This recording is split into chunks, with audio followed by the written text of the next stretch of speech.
অন্যান্য প্ৰান্তৰ লগতে শিৱসাগৰতো প্ৰচৰ গৰম পৰিছে আৰু এই গৰমৰ প্ৰকোপ প্ৰতিজন ব্যক্তিয়ে ভুগিবলগীয়া হৈছে।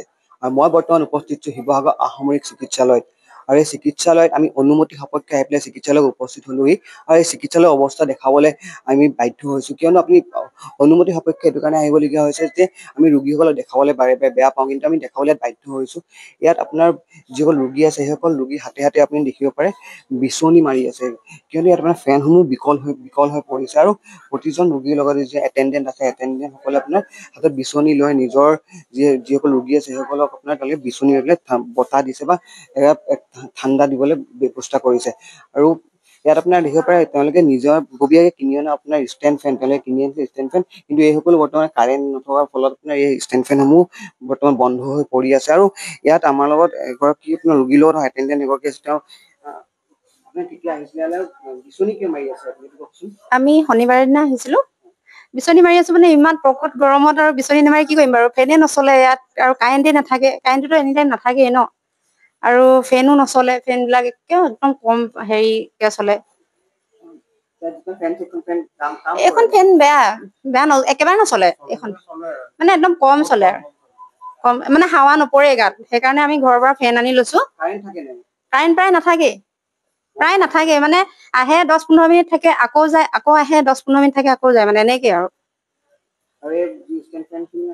আমি ঘৰৰ পৰা লৈ আহিছো ফেন ঘৰৰ পৰা আনিলে কি হব, কাৰেণ্টে নাথাকে, এতিয়া ঘৰৰ পৰা আনিও লাভ নাই।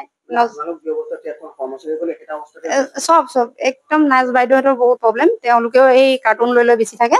আমিতো বিচনীও কিনি আনিছো ঘৰৰ পৰা, ফেনো লৈ আহিছো, তেতিয়াও মানে আমি ৰক্ষা পোৱা নাই। হয়, এইসকল যিসকল আপোনাৰ এটেণ্ডেণ্ট আছে বা এইসকল ৰোগী আছে তেওঁলোকে আপোনাৰ ভুক্তভোগী হ'বলগীয়া আছে। ইয়াত থকা যিসকল কৰ্মচাৰী আছে সেই কৰ্মচাৰীসকলো সম্পূৰ্ণভাৱে মানে গৰমতে থাকিবলগীয়া হৈছে বুলি ক'ব লাগিব। যোৱাকালি ইয়াত আপোনাৰ এটা অগ্নিকাণ্ড সংঘটিত হৈছিলে, তাত মানে কিবা এটা বস্তু ক্ষতিগ্ৰস্ত হৈছিলে, কিন্তু তাৰ পাছতো তাৰ আগতো আপোনাৰ একেধৰণৰ অৱস্থা ইয়াত চলি আছে। আৰু ইয়াত যিসকল ফেন দেখা পাইছে আপোনাৰ সেইসমূহ ফেন আপোনাৰ সম্পূৰ্ণভাৱে বিকল বুলি ক'ব পাৰে। আমাৰ লগত এজন বৰদেউতা আছে, এই বৰদেউতাকে আমি সুধিম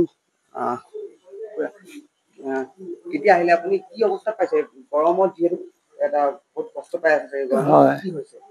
লাইনটো নাথাকে, লাইন নাথাকে আৰু ফেন কেইখনো ভাল নহয়, কমটি ঘূৰে, হাৱা নোলায়, দুখন ফেনে ভাল, বাকীবোৰ বেয়া। বিচনী মাৰো, ময়ে নহয় চাগি কিজনে বিচনী। নাই জনোৱা, আমিনো কি জানো, আহিছে নাই নাজানো, আহিছে দেখিছে, নাই নাই।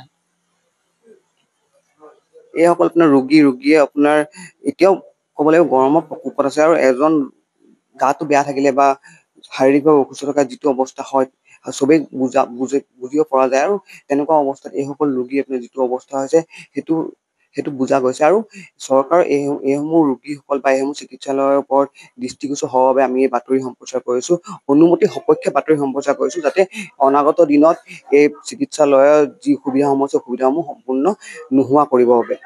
আৰু অনাগত দিনত এই লক্ষণীয় হ'ব যে চৰকাৰৰ দৃষ্টিগোচৰ হয় নে নহয় এইসমূহ চিকিৎসালয়ৰ ওপৰত।